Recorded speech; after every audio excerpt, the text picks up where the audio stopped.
श्री गणपति नमः। श्री गणेश की वंदना कर, दिन के स्वामी बृहस्पति देव तथा श्री हरिविष्णु की आराधना कर, इष्ट देव का ध्यान रख, गुरुजनों को नमन कर अभिनंदन करते हैं आपका वरुण रेस्टो द्वारा प्रस्तुत आज के दैनिक पंचांग में। यह दैनिक पंचांग हम नित्य प्रस्तुत किया करते हैं और इसमें डेटा जो भी प्रयुक्त होता है दैनिक पंचांग से लिए जाते हैं, छवि तथा ध्वनि गूगल से ली जाती है और यह प्रस्तुति आप तक यूट्यूब के माध्यम से उनके सौजन्य से हम सफलपूर्वक आप तक पहुंचा पाने में समर्थ।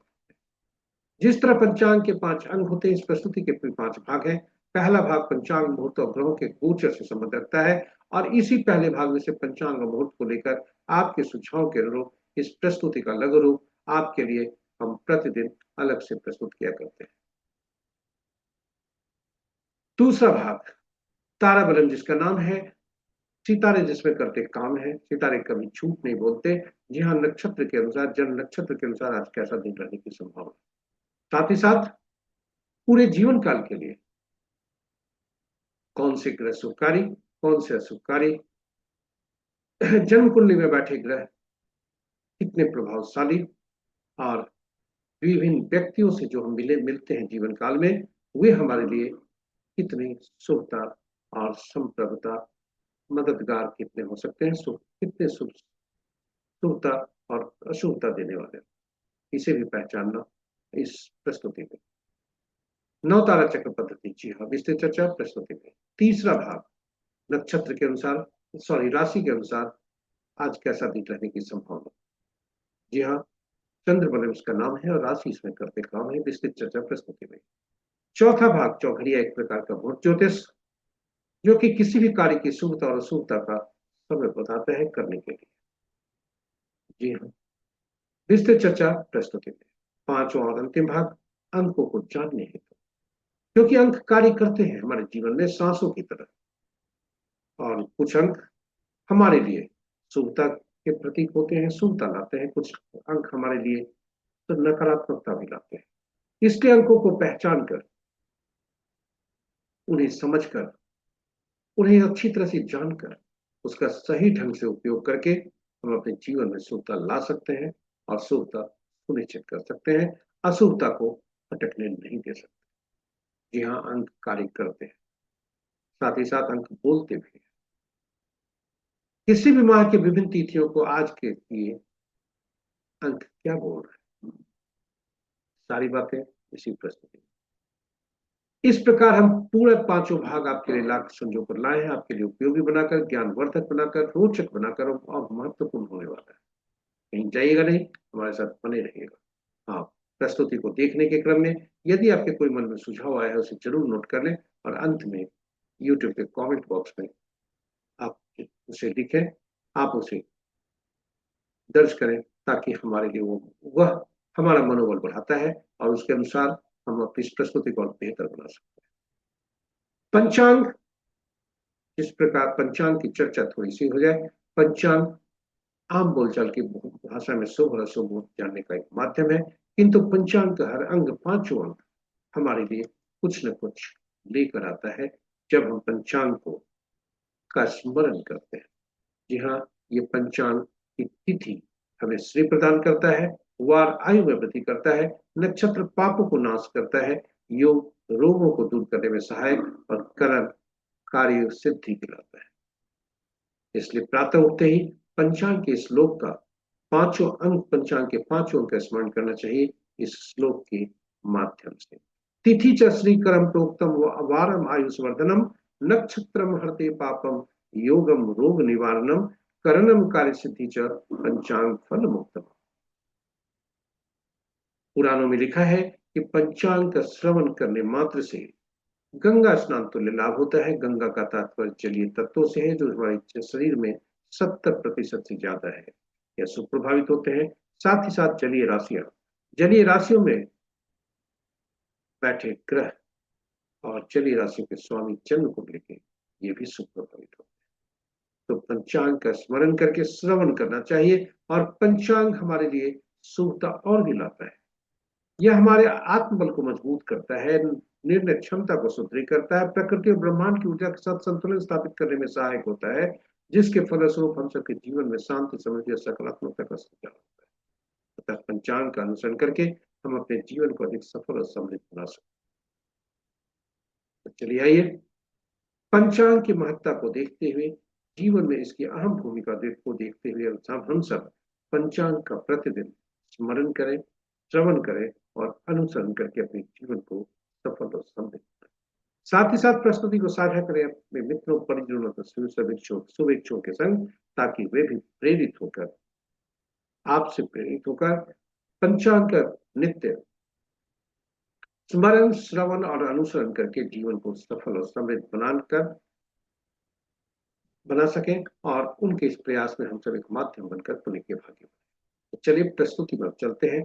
पहले भाग में, प्रस्तुति के पहले भाग में और जाने के क्रम में श्री राम का नाम लेते हैं, या और जहां श्री राम होते हैं भाई हनुमान होते हैं, इसलिए श्री राम और भाई हनुमान की का नाम उच्चारण करते हुए, उन्हें स्मरण करते हुए चलते हैं प्रस्तुति के पहले भाग।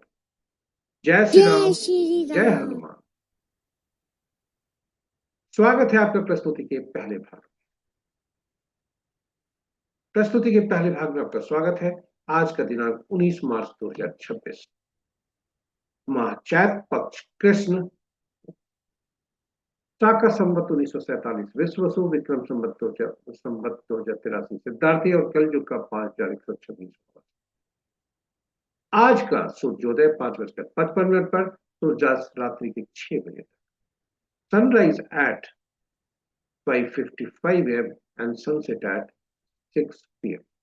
आज का दिशा शुभ दक्षिण है, फिर भी इस दिशा में यात्रा करने को बाध्यता हुई तो दही का सेवन करके यात्रा में सुखता है। पंचांग के 5 अंग इस प्रकार: वार गुरुवार, तिथि 3 भागों में, प्रातः 6:52 तक अमावस्या जो पूर्णा तिथि के अंतर्गत आता है और कृष्ण पक्ष से संबंध रखता है। उसके बाद शुक्ल पक्ष का आरंभ और 4:52 तक प्रतिपदा, कल भोर के 4:52 तक प्रतिपदा, नंदा तिथि का शुक्ल पक्ष का आरंभ। तत्पश्चात द्वितीया जो भद्रा तिथि के अंतर्गत आता है। इस प्रकार तिथि 3 भागों में, आज 3 तिथियां। आज नक्षत्र कल भोर तक के 4:05 तक उत्तरा भाद्रा, उसके बाद रेवती और नक्षत्र के पद इस प्रकार। दिन का आरंभ उत्तरा भाद्रा पद के पहले भाग से, जो कि दिन के 11:04 तक, दूसरा पद अपराह्न 4:46 तक, तीसरा पद रात्रि के 10:26 तक, चौथा पद कल भोर में 4:05 तक और रेवती नक्षत्र का आरंभ कल प्रातः 9:42 तक रहेगा। योग देर रात्रि 1:17 तक शुक्ल, उसके बाद ब्रह्म और करण प्रातः 6:52 तक नाग, तत्पश्चात संध्या के 5:55 तक किंचितुग्न, फिर कल भोर में 4:52 तक गौ और तत्पश्चात पागल। ये रहे हमारे पंचांग के 5 अंक। महत्वपूर्ण मुहूर्त में जाने के पूर्व भोलेनाथ का वास देखते हैं। भोलेनाथ का वास कहाँ है और इसकी शुभता कैसी। जय भोलेनाथ, ओम नमः शिवाय। ओम नमः शिवाय। आज चूंकि 3 तिथियां हैं, इसलिए कृष्ण पक्ष अमावस्या जब तक है, भोलेनाथ मां गौरी के सानिध्य में होते हैं, जो कि सुखप्रद होता है। तत्पश्चात शुक्ल पक्ष का प्रतिपदा भोलेनाथ शमशान में होते हैं, जो कि शुभ नहीं है। और द्वितीय तिथि जैसे ही आरंभ होता है, भोलेनाथ पुनः मां गौरी के सानिध्य में जाते हैं, जो कि सुखप्रद है। जय भोलेनाथ, ओम नमः शिवाय। ओम नमः शिवाय। महत्वपूर्ण मुहूर्त के अभिजीत मुहूर्त दिन की के 11:33 से 12:22 तक, अमृतकाल देर रात्रि 11:32 से देर रात्रि के ही 1:03 तक, सर्वात सिद्धि योग कल भोर में 4:05 से 5:54 तक, विजय मुहूर्त अपराह्न 1:58 से 2:47 अपराह्न तक, गोधूली बेला संध्या 5:58 से 6:22 संध्या तक और निशिता मुहूर्त देर रात्रि 11:33 से मध्य रात्रि 0:21 तक। रात्रि में किए जाने वाले पूजा पाठ, जब तब, साधना, तंत्र मंत्र आदि के लिए निशिता मुहूर्त श्रेष्ठ हुआ करते हैं। अशुभ मुहूर्त में सबसे प्रभावी राहु काल अपराह्न 1:28 से 2:59 अपराह्न तक, गुलिक काल प्रातः 8:56 से 10:27 दिन तक, यमगन प्रातः 5:56 से 7:25 प्रातः तक और वर्ज मुहूर्त अपराह्न 2:26 से 3:57 अपराह्न तक। गंडमूल कल भोर में 4:05 से 22 मार्च के मध्य रात्रि 0:37 तक। पंचक प्रातः 5:55 से 21 मार्च के 2:27 तक। और आज का पंचक सुबह है। ग्रहों की आकाशीय स्थिति को यदि देखते हैं, क्योंकि स्थानीय समय पटना के 5 बजे प्रातः काल है, तो अंश के अनुसार सूर्य देव और चंद्रदेव दोनों बाल्यावस्था में है, शिशु अवस्था में है, जो इसके कारण ये कमजोर है। मित्र राशि में 2 ग्रह हैं, शत्रु राशि में 2 ग्रह हैं, सम राशि में 5 ग्रह हैं। बृहस्पति देव की राशि में सबसे ज्यादा ग्रह 4 ग्रह हैं। शनि की राशि में 3 ग्रह। मंगल चंद्र शुक्र की राशि में कोई ग्रह नहीं और शेष ग्रहों की राशियों में एक एक ग्रह है। चंद्रदेव अस्त हो चुके हैं, अमावस्या है, और मंगल देव पहले से अस्त चल रहे हैं। शनि देव भी अस्त हो चुके हैं। बुध देव बकरी चल रहे हैं। इस प्रकार हम ये कहें कि ऐसे लोग आज समुद्र में भी ज्वार भाटा ज्यादा उठने का संभावना है। मानसिक जो जिस तरह की पीड़ा है या मानसिक उद्विग्नता कुछ ज्यादा हो सकती है। धैर्य रखने की जरूरत है, क्योंकि इस चंद्रदेव सूर्य से अस्त है, मंगल देव पहले से अस्त चल रहे हैं, बुध देव बकरी है और शनि देव भी अस्त कर्मों के देवता। इसलिए आज थोड़ा सावधान रहने की आवश्यकता है। अमावस्या की तिथि भी। नक्षत्र के अनुसार ये ग्रहों को देखा जाए तो मित्र नक्षत्र में 1 ग्रह, शत्रु नक्षत्र में 2 ग्रह, सम नक्षत्र में 3 ग्रह और अपने नक्षत्र में 3 ग्रह है। और वे 3 ग्रह क्रमशः है बृहस्पति देव, शनि देव और राहु देव। इस प्रकार राहु देव के नक्षत्र में सबसे ज्यादा ग्रह 3 ग्रह, बृहस्पति देव के नक्षत्र में 2 ग्रह, शनि देव के नक्षत्र में 2 ग्रह, केतु, सूर्य, चंद्र और मंगल के नक्षत्र में कोई ग्रह नहीं और शेष ग्रहों के नक्षत्र में एक एक ग्रह।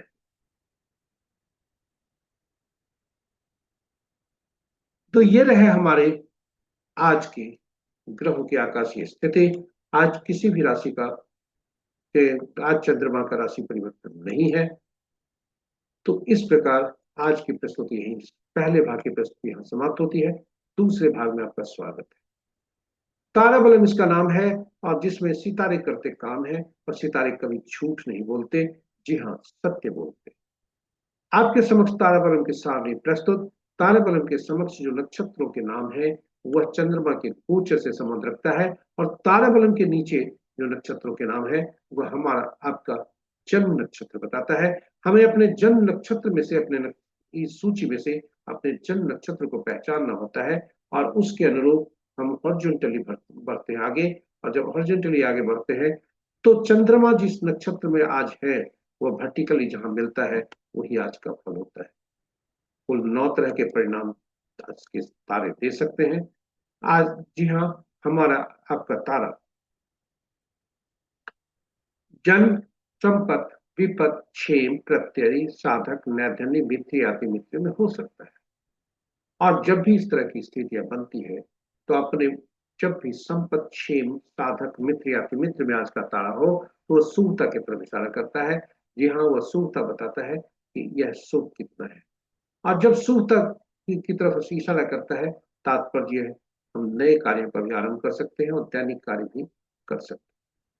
साथ ही साथ यदि आज का तारा जन्म, विपत, प्रत्यय और नैधन्य में हो तो यह हमें धैर्य रखने को इशारा करता है, अशुभता की तरफ बताता है, दैनिक कार्य में सावधानी और नए कार्य को आरंभ करने से रोकता है। साथ ही साथ ये तारे सभी अशुभता की तरफ जो बताते हैं, हमें इसका अति धैर्य रखने की आवश्यकता है। अति उत्साहित होकर हम इस इन तारों को शुभता में परिवर्तित करने का जोखिम नहीं ले, क्योंकि यह प्रतिदिन का मामला है और किताबों में जो उपाय लिखे हैं यह प्रमाणित नहीं। इसलिए मैं सलाह नहीं देता कि ऐसा उपाय करें। यह ताराबलम मुख्यतः 9 तारा चक्र पद्धति पर आधारित है और 9 तारा चक्र पद्धति जो का आधार, मूल आधार है वह है चंद्रमा। जी हाँ, चंद्रमा नहीं, सॉरी, ग्रहों के मन नक्षत्र होते हैं। नक्षत्र ही ग्रह के फल देते हैं, ग्रह अपना फल नहीं देते।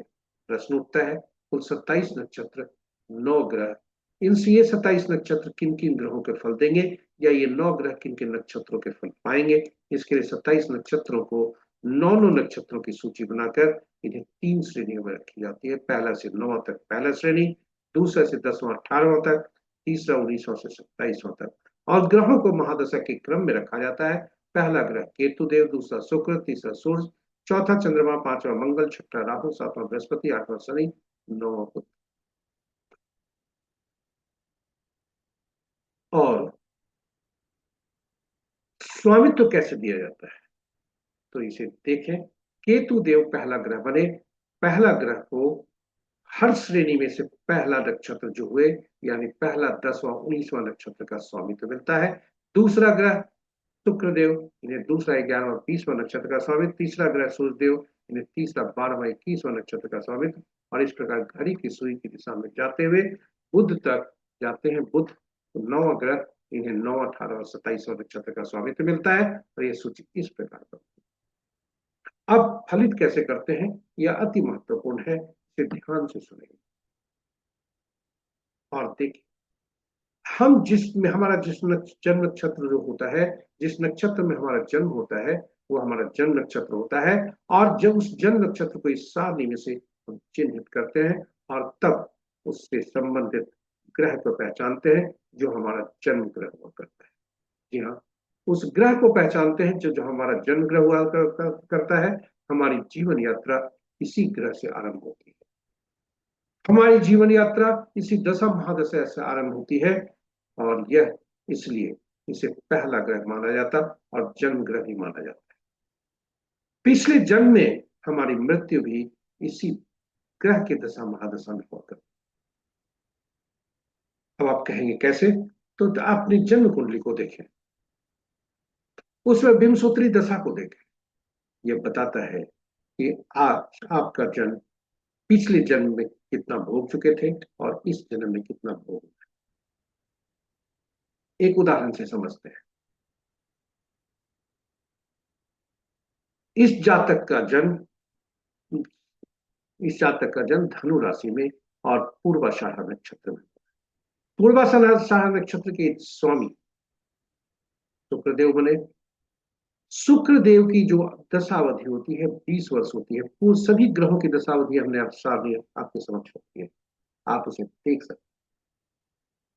शुक्रदेव की दशावधि 20 वर्ष, उसमें से 4 वर्ष 1 महीना 22 दिन जातक पिछले जन्म में भोग चुका है और इस जन्म में उसे 15 वर्ष 10 महीने 8 दिन भोग गए। इसलिए यहां से स्पष्ट होता है कितना दिन उसे भोगना है। जी हाँ, इसलिए इससे प्रमाणित होता है। और चूंकि यह जन्म ग्रह जो होता है, इसलिए इसी दशा महादशा में पिछले जन्म में मृत्यु हुई होती है, इसी दशा महादशा में हमारे इस जन्म में जन्म होता है। इसलिए पहला ग्रह पीड़ादायक की श्रेणी में रखा जाता है। पहला ग्रह पीड़ादायक श्रेणी में। और इसके बाद हम घड़ी की सुई की दिशा में आगे बढ़ते हैं। और दूसरा, चौथा, छठा, आठवां, 9वां ग्रह जो होता है वह शुभ फलदायी होता है। पहला, तीसरा, पांचवा, 7वां ग्रह होते हैं, ये पीड़ादायक होते हैं। इनकी शुभता और अशुभता जैसे जैसे इनकी संख्या बढ़ती है वैसे वैसे वह बढ़ता है। जी हाँ, इस प्रकार हम पूरे जीवन काल के लिए कौन से ग्रह शुभकारी होंगे, कौन से हमारे लिए पीड़ादायक होंगे, बाधक होंगे, हमारे लिए चुनौती लाएंगे, ये सभी हम जान सकते हैं। और यह जब जान जाते हैं तो हम दशा महादशा का फल शुभ फल प्राप्त करने हेतु दशा महादशा और अंतरदशा का जो शुभ ग्रहों के दशा महादशा अंतरदशा में हम शुभ कार्यों का योजनाबद्ध तरीके से कार्य करके हम शुभता प्राप्त कर सकते हैं। वही जो पीड़ादायक ग्रह हैं, जो चुनौती दे सकते हैं, उसके लिए हम मानसिक रूप से तैयार होते हैं। इस प्रकार हम ग्रहों के बारे में जानकर हम जन्म कुंडली में बैठे ग्रह भी उसके अनुरूप कार्य कर सकते हैं और उसमें शुभता सुनिश्चित कर सकते हैं। जीवन काल के दौरान बहुत लोगों से हम मिलते हैं और शुभ ग्रह के नक्षत्र में जन्मे जातक हमारे लिए शुभकारी होते हैं। वहीं अशुभ ग्रहों के नक्षत्र में जन्मे जातक हमारे लिए पीड़ादायक हो सकते हैं। इसलिए यह नौ तारा चक्र पद्धति हमें बताता है कि आप हमारे लिए, आपके लिए कौन से व्यक्ति किस नक्षत्र में जन्मे जातक हमारे लिए शुभकारी हो सकते हैं, कौन से जन्मे व्यक्ति हमारे लिए पीड़ादायक हो सकते हैं, चाहे वो व्यक्ति घर का हो, संसार का हो, परिवार का हो, रिश्तेदार का हो, सभी सुख हम अग्रिम रूप से जानकर अपने आप को उसी अनुरूप अपेक्षा कर सकते हैं। इसलिए नवतारा चक्र पद्धति काफी उपयोगी पद्धति है, अद्भुत पद्धति है, और इसलिए YouTube पर हमने अलग से वीडियो रखा है जिसमें भगवान राम, मां सीता तथा भाई हनुमान की जन्म कुंडली की चर्चा की है। आप उसे देख सकते हैं आप, और नवतारा चक्र पद्धति को भली भांति समझकर इसका सही उपयोग करके जीवन में सुखता ला सकते। जी हाँ, वापस चलते हैं ताराबलम पर। आज का ताराबलम क्या क्या? आज चंद्रमा उत्तरा भाद्रपद और रेवती नक्षत्र में भ्रमण कर रहे हैं। जी हाँ, कल भोर में 4:05 तक उत्तरा भाद्रपद नक्षत्र में, उसके बाद रेवती नक्षत्र। अधिकांश भाग उत्तरा भाद्रपद नक्षत्र में रहेंगे, और इस प्रकार हम ग्रहों के शुभता और अशुभता के बारे में जान सकते हैं, कितना शुभ और अशुभ है। और आज जिन ग्रहों के लिए ज्यादा शुभता का संदेश लेकर आया है वह है भरणी, पूर्वा फाल्गुनी, पूर्वाषाढ़ नक्षत्र में आज अति पीड़ादायक होंगे 4:05 तक। तत्पश्चात कृतिका, उत्तरा फाल्गुनी, उत्तराषाढ़ नक्षत्र में जन्मे जातक के लिए समय प्रतिकूल हो सकता है, अति प्रतिकूल हो सकता है, सावधानी बरतने की आवश्यकता है। साथ ही साथ जैसा हमने आरंभ में कहा था, जो किताबों में लिखा है परिहार यह आपके समक्ष है, किंतु इसका उपयोग न करें, यही हमारी सलाह है। इसके साथ ही हम तीसरे भाग में आपको ले चलते हैं। तीसरा भाग राशि के अनुसार आज कैसा दिन रहने की संभावना है। आज चंद्रमा मीन राशि इसमें ही रहेंगे, कोई राशि परिवर्तन नहीं है, चंद्रबलम इसका नाम है, और राशि के अनुसार राशि इसमें करते काम है। और इसके अनुसार आज मीन राशि में जब तक जातक है, आज चंद्रमा है, इसलिए वृषभ, मिथुन, कन्या, तुला, मकर और मीन राशि के जातक के लिए अशुभता के संकेत है। शेष राशि के जातक सावधान रहे। और इसके साथ ही हम आपको ले आए हैं चौघड़िया, एक प्रकार का मुहूर्त ज्योतिष, काफी उपयोगी, और इसकी उपयोगिता को देखते हुए हमने YouTube पर अलग अलग वीडियो हिंदी और अंग्रेजी में रखा है। यूटिलिटी ऑफ चौघड़िया अंग्रेजी में, हिंदी में चौघड़िया की उपयोगिता। कोई भी शुभ का काम करने के लिए यह मुहूर्त शुभ और अशुभ समय दर्शाता है। चाहे वो शुभ कार्य करने के लिए इसका उपयोग किया जाता है, चाहे वो कार्य पूजा पाठ से संबंधित हो, पहली बार किए जाने वाले कार्य हो, ऐसे सारे कार्य जिसमें हम शुभता की अपेक्षा।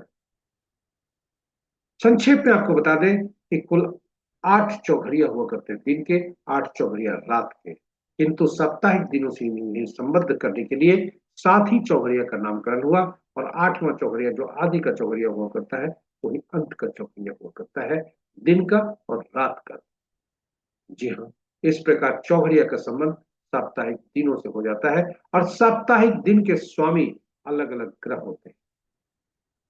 इस प्रकार चौघड़िया का संबंध अलग अलग ग्रहों से भी हो जाता है, साप्ताहिक दिनों के ग्रह स्वामियों से।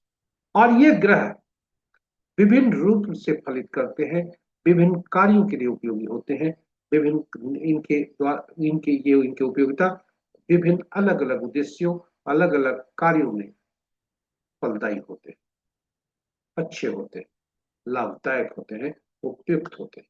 इसलिए इनका इस प्रकार चौघड़िया का संबंध ग्रहों के द्वारा निमित्त कार्यों से भी हो जाता है, और यह अधिक अति उपयोगी बन जाता है। जब भी चौघड़िया देखा जाता है तो चूंकि चौघड़िया शुभ अशुभ काल दर्शाता है, और कुल 4 प्रकार के अशुभता वो बताता है। पहला वार वेला, दूसरा काल वेला, तीसरा राहु काल, और चौथा काल रात्रि। दिन में 3 तरह की अशुभताएं होती है। राहु काल सबसे प्रभावी, क्या काल वेला और वार वेला, वहीं रात्रि काल रात्रि। अनुभव के आधार पर हमने पाया है कि दिन में जो प्रभुत्व होता है सूर्य देव का होता है, और शनि देव उनसे नाराज होते हैं, इसलिए शनि का चौघड़िया प्रतिदिन काल वेला से प्रसिद्ध होता है। वहीं रात्रि चंद्रमा का प्रभुत्व, बुध देव नाराज, इसलिए बुध का चौघड़िया प्रति रात काल रात्रि से ग्रसित होता है। प्रति रात वह काल रात्रि से ग्रसित होता है। शनि का चौघरिया और सूर्य, शनि और मंगल, ये तीनों चौघरिया, ये तीनों ग्रह जो होते हैं आमतौर पर अशुभ होते हैं। सूर्य देव को आमतौर पर अशुभ माना जाता है। शनि को पापी ग्रह माना जाता है, इसमें कोई शुभ कार्य नहीं किया जाता। और रोग चौघरिया, मंगल का रोग चौघरिया, मंगल क्रूर और अनिष्टकारी होते हैं, इसमें भी कोई शुभ कार्य नहीं किया जाता। किंतु इनके अलग अलग कार्य हैं। शनि का एक कर्म के देवता है, इसलिए धनोपार्जन हेतु की जाने वाली गतिविधियों के लिए यह लाभदायक होते हैं। वहीं मंगल का चौघरिया, मंगल शत्रुहंता होते हैं, इसलिए शत्रु को पराजित करने के लिए कोई कार्य किए जाए उसमें यह शुभ होते हैं। और आज के संदर्भ में कहें, शत्रु शत्रु को पराजित केवल युद्ध क्षेत्र में नहीं बल्कि कर्म के युद्ध क्षेत्र में भी उपयोगी होता है, क्योंकि ज्योतिष देश काल परिस्थिति पर काम करता है। आज के दिन के, आज का जो समय है उसके अनुसार हमारा जो कर्म क्षेत्र है वह ज्यादा ज्योतिष लेकर आता है। हमारा शरीर का जो रोग है वह ज्यादा युद्ध कराता है। इसलिए हम कहें कि विद्यार्थी के लिए कंपटीशन, जो रोजगार कर रहे हैं उसके लिए कंपटीशन का, हम नौकरी पेशा या व्यवसाय कर रहे हैं उस नौकरी या व्यवसाय में प्रमोशन, साथ ही साथ यदि कोई कोर्ट केस या कुछ इस तरह का होता है तो उसमें उसमें भी शत्रुहंता की बात है। और सबसे ज्यादा हमारे शरीर के रोग से भी लड़ने की क्षमता देता है, इसमें भी यह शुभकारी होता है। इसलिए मंगल ग्रह, इस मंगल का चौघरिया इसके लिए शुभकारी होता है। तो चलिए आज का चौघरिया देखते हैं, आज का चौघरिया क्या कहता है। आज का चौघरिया, आज गुरुवार का दिन है। शुभ चौघरिया से दिन आरंभ है, शुभ चौघरिया से दिन समाप्त है। और अमृत चौघरिया जो 1:28 अपराह्न से 2:59 अपराह्न तक है वह राहु काल से ग्रसित है। काल चौघरिया जो 2:59 से 4:29 तक है वह काल बेला से ग्रसित है। शुभ चौघरिया जो 4:29 से 6 बजे तक है वह वार बेला से ग्रसित है। वहीं रात्रि का चौघरिया, लाभ चौघरिया 11:57 से देर रात्रि 1:16 तक वह काल रात्रि से ग्रसित है। इस प्रकार इन चौघरिया को छोड़कर शेष चौघरिया का उपयोग कर सकते। जैसा हमने आरंभ में कहा है, शत्रुहंता और काल चौघरिया, ये इसका उपयोग हम जो निमित्त कार्य है उसमें कर सकते हैं। काल चौघरिया के लिए धनोपार्जन हेतु की जाने वाली गतिविधियों के लिए अशुभता रहते हुए भी शुभ होता है। इसके साथ ही हम पांचवें भाग में आपको लेकर चलते। पांचवा भाग अंकों की दुनिया में। अंक हमारे जीवन में अहम भूमिका अदा करते हैं। जी हाँ, और ये अंक होते हैं 1 से 9। 10वां अंक नहीं होता। और 1 से 9 के अंक को देखें तो 5वां अंक जो होता है महत्वपूर्ण होता है, क्योंकि यह अपने पूर्व आने वाले, बाद में आने वाले अंकों को संतुलित करता है। ये बीच का अंक होता है, शक्तिशाली होता है। और अंकों के, अंक ज्योतिष के सिद्धांत के अनुसार शून्य को गणना में नहीं लेते, क्योंकि शून्य अनिश्चितता को दर्शाता है। यह शून्य अनिश्चितता को दर्शाता है। साथ ही साथ अंक ज्योतिष एक अलग पर काम करता है, इसलिए 2 से ज्यादा अंकों का समूह जब भी जहां भी मिलता है उसमें प्रयुक्त हुए सभी अंकों को जोड़कर एक अंक में परिवर्तित कर लिया जाता है। इस और तब अंक ज्योतिष में इसका उपयोग किया जाता है गणना में। तो 1 से 9 तक अंक, और ये सभी 1 से 9 तक शासित जो अंक है ये शासित होते हैं विभिन्न ग्रहों से, 9 ग्रहों से। 1 सूर्य, 2 चंद्रमा, 3 बृहस्पति, 4 राहु, 5 बुध, 6वां शुक्र, 7वां केतु, 8वां शनि और 9वां मंगल। और ये सभी ग्रह के अपने अपने गुण, तत्व, ऊर्जा होती है जो कि इन अंकों में भी समाहित होती है। और इसलिए इन अंकों को उनके शासक ग्रह के गुण, तत्व और ऊर्जा से संदर्भित करते हुए वे अंकों की दुनिया में इसे विभिन्न नामों से पुकारा जाता है। 1 को राजा, सरकार या नौकरी पेशा वाले व्यक्तियों के लिए बॉस से, 2 को रानी या पार्टनर से, 3 को गुरु या सलाहकार से, 4 को शरारती तत्वों से, नियम तोड़ने वाले व्यक्तियों से, 5 को राजकुमार से, 6 को मंत्री से, सुख सुविधा प्रदान करने वाले व्यक्तियों से, 7 को धर्म गुरु से, 7 को धर्म गुरु से, साथ ही साथ जिन्हें ऐसे व्यक्ति जिन्हें भविष्य में घटने वाली घटनाओं का पूर्वाभास हो, पूर्वानुमान हो। 8 अधीनस्थ से, समाज के नीचे तबके के लोगों से, हमारे अधीन कार्य करने वाले लोगों से, नौकर चाकर से और न्यायालय से। 9 सेनापति, पुलिस और डॉक्टर। इस प्रकार इन अंकों को विशेष नाम से पुकारा जाता है। हम जब जन्म लेते हैं तो ईश्वर हमें कुछ अंक उपहार के रूप में देते हैं। आज हमने जो जन्म तिथि ली है, जो 19 मार्च 1984 का है, ये हमने गूगल से लिया है, उद्देश्य शैक्षणिक है। इनकी जन्म तिथि आज है। ये जो हमें अंक उपहार में मिलते हैं जन्म तिथि के रूप में, जिसमें तिथि, माह और वर्ष हुआ करते हैं। तिथि और माह 1 अंक का भी हो सकता है, 2 अंकों का भी हो सकता है, किंतु वर्ष 4 अंकों का। और अंक ज्योतिष का मूल सिद्धांत, इसमें प्रयुक्त हुए सभी अंकों को एक साथ जोड़कर एक अंक में परिवर्तित किया जाता है। तिथि जो होता है वह हम होते हैं, हमारा आंतरिक व्यक्तित्व होता है। तिथि और माह मिलकर अचीवमेंट नंबर, एटीट्यूड नंबर बताते हैं, जो हमारा बाहरी व्यक्तित्व दर्शाता है। और वर्ष, तिथि, माह और वर्ष तीनों जब मिल जाते हैं तो ये हमारा भविष्य बताता है।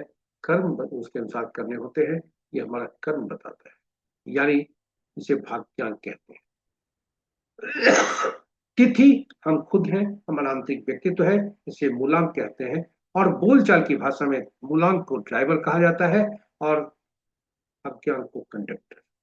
और ये मूलांक और भाग्यांक की धुरी पर ही पूरा अंक ज्योतिष कार्य करता है जीवन पर्यंत, क्योंकि ये अंक चिर होते हैं, स्थायी होते हैं, ये बदले नहीं जा सकते। ये जन्म तिथि से, जो ईश्वर द्वारा प्रदत्त अंक से ही सृजित होते। वर्ष के अंक से एक और अंक निकलता है, वह वो कहलाता है एंजल नंबर। ये ईश्वर द्वारा प्रदत्त एक लॉटरी का अंक है। और इसमें तिथि के अंकों को जोड़कर एकल अंक में परिवर्तित करके पुरुष के लिए उसमें 11 से घटाते हैं और एकल अंक में परिवर्तित करते हैं, और महिला के लिए उसमें 4 जोड़ते हैं। इस प्रकार इस जातक का, जिनका जन्म लिया है, जातिका का, ये फीमेल है, इनका जन्म तिथि जो हमने लिया है, इनका मूलांक 1 बनता है, भाग्यांक 8 बनता है, एंजल नंबर 8 बनता है और एटीट्यूड नंबर 4 बनता है। इसे आप नोट करके रखें। अंक ज्योतिष में अभी आपने देखा कि प्रत्येक अंक में उनके शासक ग्रहों के गुण समाहित होते हैं। कुछ अंक ऐसे हो सकते हैं हमारे जन्म तिथि में जो कि उपलब्ध नहीं है। जब जो अंक उपलब्ध नहीं है, उस अंकों से संबंधित जो ऊर्जा, तत्व और गुण, उसकी कमी हमें पाई जाती है, जिससे हमें परेशानी होती है। वहीं कुछ अंक ऐसे हो सकते हैं जो 2 बार से ज्यादा प्रयुक्त हुए, वह भी हमें अंततोगत्वा परेशानी देते हैं, बाधा देते हैं। इसलिए अंक ज्योतिष के मूल सिद्धांत के अनुसार ड्राइवर और कंडक्टर का शत्रु अंक हमारे जीवन में नहीं आना चाहिए। दूसरा, ड्राइवर और कंडक्टर का को आपस में शत्रु अंक अगर होते हैं तो इन्हें तालमेल करने के लिए एक मित्र अंक की व्यवस्था होती है, एक मित्र अंक की व्यवस्था करनी पड़ती है, और वह मित्र अंक दोनों में सामंजस्य स्थापित करता है, ये दोनों का मित्र होता है। तो इस प्रकार कौन से अंक लाएंगे, कहां से लाएंगे और स्रोत क्या होगा, ये सभी हम यहाँ जान सकते हैं। सबसे पहले जानने का प्रयास करते हैं कि इनके मिसिंग अंक कौन कौन है, ताकि उन अंकों को हम ये अंक, इनके ड्राइवर और कंडक्टर को बैलेंस करने के लिए, संतुलित करने के लिए ला सकते हैं, यदि ये शत्रु होते हैं।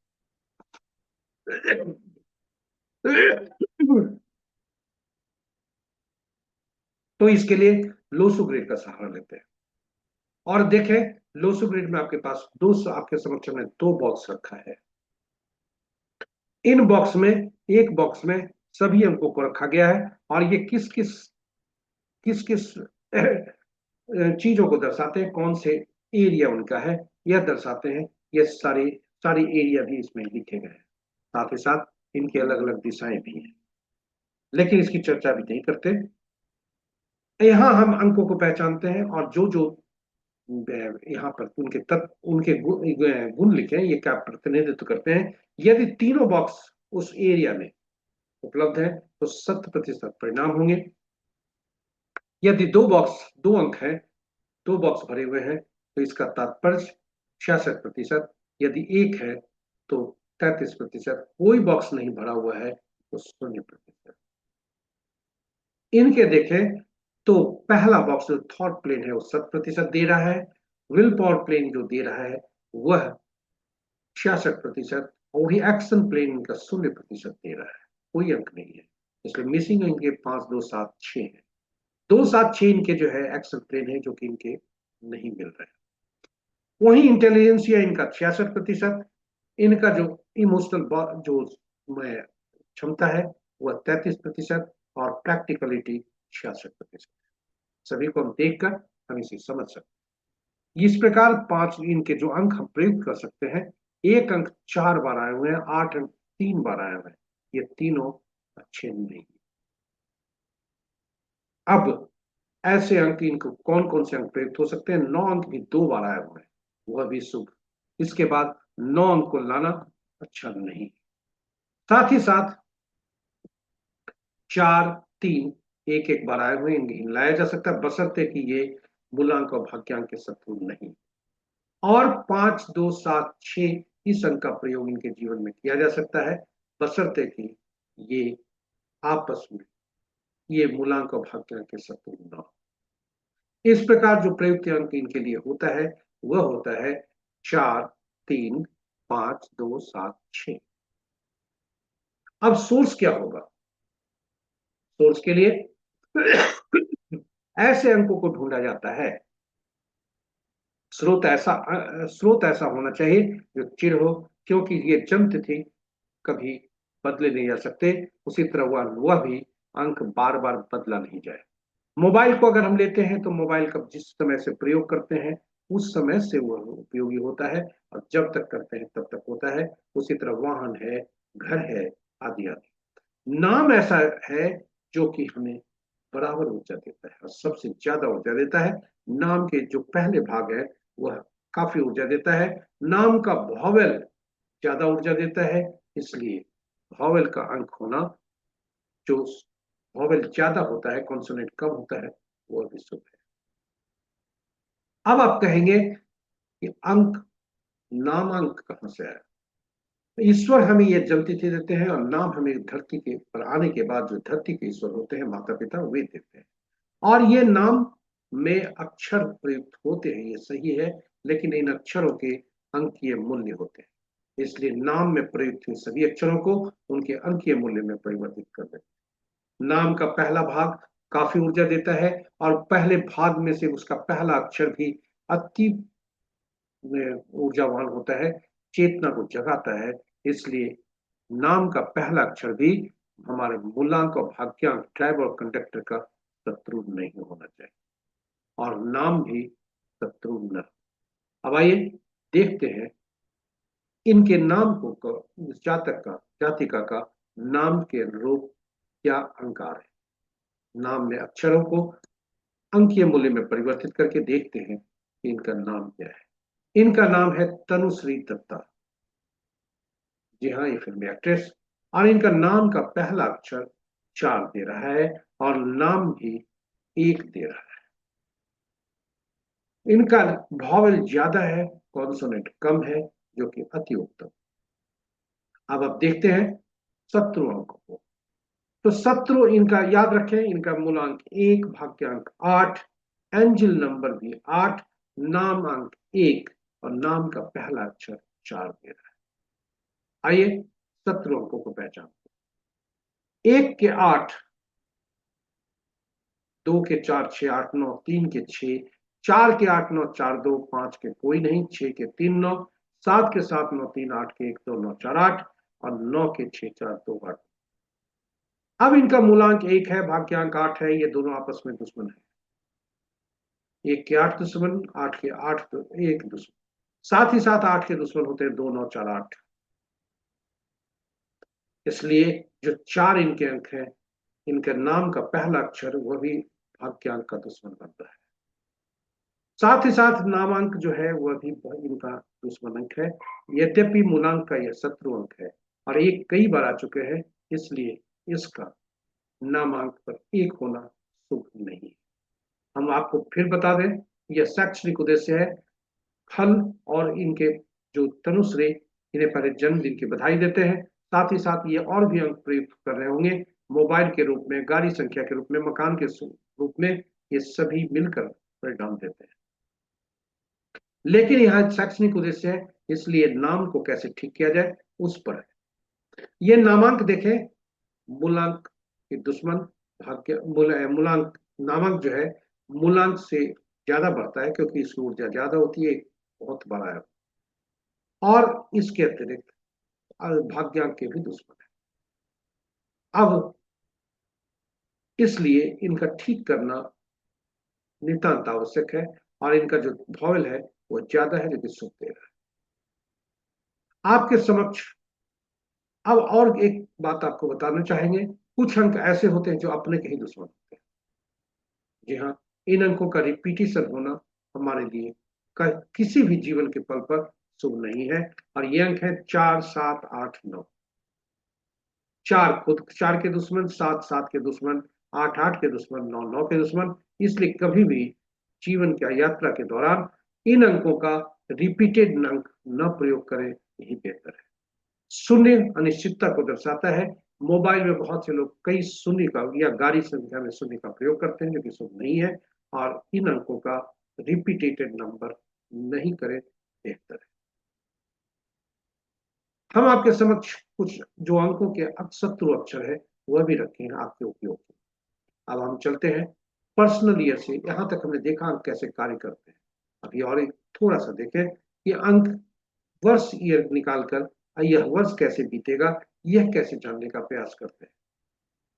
इसके लिए जन्म तिथि में से जो वर्ष है उसको हटा देते हैं और वर्तमान वर्ष को रखते हैं। और इस प्रकार इनका जो रनिंग एज है वह देखते हैं, यह मूलांक और भाग्यांक का शत्रु है या नहीं। तो 8 के शत्रु में 6 नहीं है और 1 के शत्रु में 6 नहीं है। रनिंग एज इनका 6 है क्योंकि शत्रु मूलांक और भाग्यांक का नहीं है। वही जो करंट ईयर दे रहा है, पर्सनल ईयर जो दे रहा है वो 5 दे रहा है, इसके कोई शत्रु नहीं होते। इसलिए 5 बहुत ही बैलेंस्ड अंक है और वह यह वर्ष है। इसलिए यह वर्ष इनको हम कहें कि सभी तरह से शुभता देने को की तरफ इशारा करता है। इसके साथ ही आज का दिन कैसा होगा, किसी भी माह के विभिन्न तिथियों को जन्मे जातक के लिए आज का दिन कैसा होने की संभावना है, हम यहाँ अभी तक हमने देखा अंक कार्य करते हैं। अब देखते हैं अंक बोलते हैं। जी हाँ, नंबर स्पिक्स। और आज का अंक है 5 और ये 5 अंक के कोई दुश्मन नहीं, यह शुभकारी। इसलिए इस 5 अंक के बारे में हम यही कहें कि ये केवल 9 के साथ तटस्थ है और से सभी अंकों के लिए ये शुभकारी। यहां तक कि 4 अंक जिसके साथ शत्रुता, 4 अंक खुद जिसको शत्रु रखने का, उसके लिए काफी उपयोगी है। 4, 13, 22, 21 के लिए आज दिन बहुत अच्छा बीतने की संभावना। शनि का अंक 8, 17, 26, इनके लिए भी दिन आज बहुत अच्छा बीतने की संभावना। शेष सभी अंक उत्तम परिणाम देने की संभावना है। इसके साथ ही चैत्र नवरात्रि का पर्व आरंभ हो चुका है। उनकी हार्दिक शुभकामनाएं देते हैं। आज मां शैलपुत्री का त्योहार है जिनका रंग पीला है। मां दुर्गा की असीम कृपा पर बनी रहे। आपका सभी आपको 9 जो ये प्रकार के आशीर्वाद हैं माता के, वो आपको मिलता है। आज का रंग पीला जो कि वाइटलिटी देता है, हमारा जो शक्ति देता है, समृद्धि देता है और यह हमें सकारात्मक ऊर्जा देता है त्योहार के आरंभ पर। तो माँ दुर्गा की असीम कृपा बनी रहे। नवरात्रि की हार्दिक शुभकामनाएं। हर रंग आपके लिए कुछ न कुछ स्पिरिचुअल सिग्निफिकेंस है, महत्ता है उसकी, ये आप इसका उपयोग कर सकते हैं। इसके साथ ही यह प्रस्तुति यहाँ समाप्त होती है। आशा करते हैं पूरी प्रस्तुति आपके लिए उपयोगी होगी। हम आपको बधाई देते हैं, धन्यवाद देते हैं हमारे साथ बने रहने के लिए। और यदि इस प्रस्तुति को आप पहली बार देख रहे हैं तो हमारे चैनल को सब्सक्राइब जरूर करें, साथ ही साथ नोटिफिकेशन बटन को दबाना न भूलें, ताकि हमारे हर प्रस्तुति की सूचना आपको मिल सके और आप उससे लाभान्वित हो सके। और यदि आपके मन में कोई सुझाव है, यूट्यूब के कमेंट बॉक्स में जरूर दें, ताकि हमारा मनोबल बढ़े और इस प्रस्तुति को हम और बेहतर बना सके। इसके साथ ही हम आज के दिवस के देवता गुरु बृहस्पति देव तथा हरि विष्णु से कामना करते हैं, प्रार्थना करते हैं कि उनकी असीम कृपा पर बनी रहे और आपका दिन शुभ। जय गुरु बृहस्पति देव, जय श्री हरि विष्णु, जय श्री कृष्ण। ओम ग्राम ग्रीम ग्राम गुरुवे नमः। ओम नमो नारायण। गुरु ब्रह्मा गुरु विष्णु गुरुदेव महेश्वर, गुरु साक्षात परम ब्रह्म, तस्मै श्री गुरवे नमः।